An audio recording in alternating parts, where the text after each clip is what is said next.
Assalamu alaikum wa rahmatullah wa barakatuh, mes frères et sœurs. Si tu entres dans cette vidéo, ce n'est pas un hasard. Il y a des vérités que l'on ne découvre qu'en silence.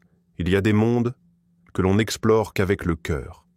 Abonne-toi à cette chaîne, car ici nous dévoilons les mystères de l'âme, de l'invisible et la lumière d'Allah à travers des récits que peu osent raconter. 1. La voix du monde caché. Je suis un djinn, je suis fait de feu sans fumée. J'ai vu les prophètes, j'ai vu les batailles, j'ai vu les hommes se perdre dans leur orgueil, et d'autres se sauver par une seule larme de sincérité. Ce que je vais dire n'est pas une menace. C'est un témoignage, un aveu. Car même parmi nous, certains se sont prosternés en entendant la parole d'Allah. Dans Surat al-Jinn, Allah révèle un moment bouleversant. Dit: il m'a été révélé qu'un groupe de djinns ont prêté l'oreille, puis ont dit: nous avons certes entendu une lecture merveilleuse, Surat al-Jinn, verset 1. Ce verset a secoué profondément des générations entières de djinns. Imagine ces êtres invisibles, faits d'un feu subtil, confrontés à la révélation divine, bouleversés dans leur monde secret. Certains d'entre eux ont été submergés par une émotion intense, au point de verser des larmes invisibles. D'autres ont fui cette lumière trop puissante, effrayés, tandis que certains ont ouvert leur cœur et ont cru, embrassant la guidance avec sincérité.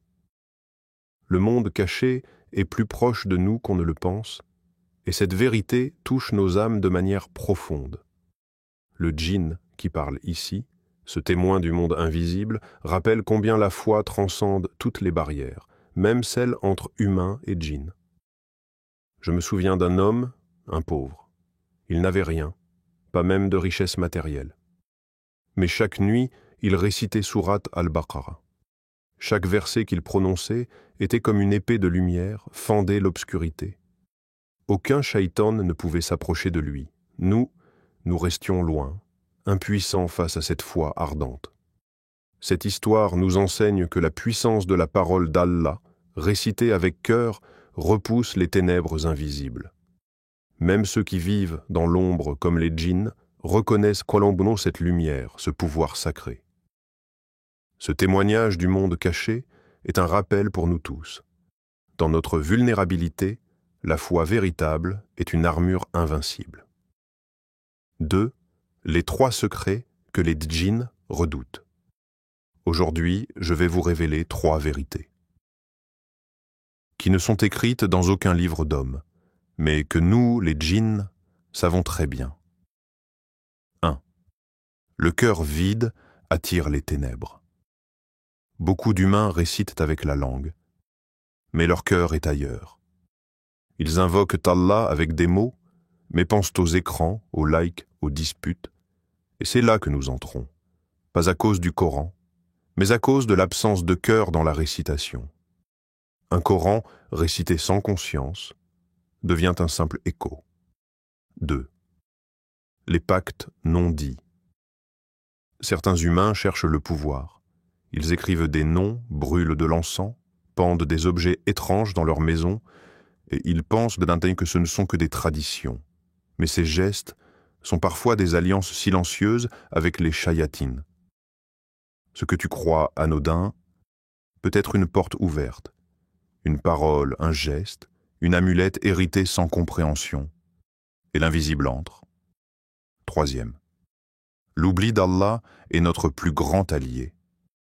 Le plus grand secret, ce n'est pas la magie, ce n'est pas la peur, c'est l'oubli d'Allah. Quand tu passes une journée entière sans dire « Bismillah », quand tu dors sans Ayat al-Kursi, quand tu manges sans Alhamdulillah, nous dansons autour de toi. Mais quand tu dis « La ilaha illa Allah », c'est comme un feu qui nous brûle, sans toucher ta peau. Le pardon qui a fait pleurer un djinn. J'ai vu une femme. Elle pleurait seule, dans le silence de la nuit, le poids de ses erreurs écrasant son cœur. Après avoir commis un péché, elle n'a pas sombré dans le désespoir. Au contraire, elle s'est prosternée humblement, la tête basse, le cœur sincère, et elle a murmuré « Ya Rabbi, je n'ai que toi ». Et à cet instant précis, Une lumière est descendue du ciel, une lumière pure, éclatante, une lumière que nous, djinns, pouvons voir clairement dans ce monde invisible. Cette lumière a touché son âme, lavant ses blessures et apaisant son chagrin, et j'ai pleuré. Parce que même moi, un djinn habitué à tant de choses, je n'ai jamais ressenti une émotion aussi intense que celle de cette femme, plongée dans la sincérité de son repentir. Vous, humains, oui, vous êtes faibles, fragiles face aux épreuves de ce monde. Mais Allah, dans sa sagesse infinie, vous a offert un trésor inestimable, le repentir. Ce pouvoir unique, cette porte ouverte à la miséricorde divine, est un cadeau que ni djinn ni ange ne peuvent égaler, car, comme Allah le dit dans le Saint-Coran, « Et ton Seigneur est le pardonneur, plein de miséricorde » Sourate Al-Kahf, verset 58.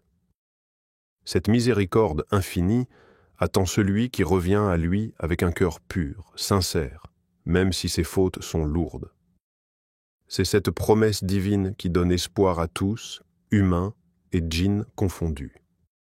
Le pardon d'Allah ne connaît aucune limite, et sa lumière peut illuminer les âmes les plus sombres. Ainsi, dans cette nuit silencieuse, la femme et le djinn ont partagé une même émotion, la beauté du pardon divin, capable de faire couler des larmes même dans le monde caché. Toi contre l'invisible. Aujourd'hui, ne cherche pas les secrets de l'invisible. Cherche la lumière d'Allah, car elle est plus forte que tout ce que les djinns peuvent t'offrir. Et place ta confiance en Allah, il suffit comme protecteur. Sourate Al-Ahzab 23. Ne crains pas ce que tu ne vois pas, mais crains de vivre sans le rappel d'Allah. Si ce témoignage t'a touché, partage cette vidéo. Quelqu'un, quelque part, en a besoin. Et n'oublie pas de t'abonner pour ne jamais perdre le fil de ta lumière dans l'obscurité.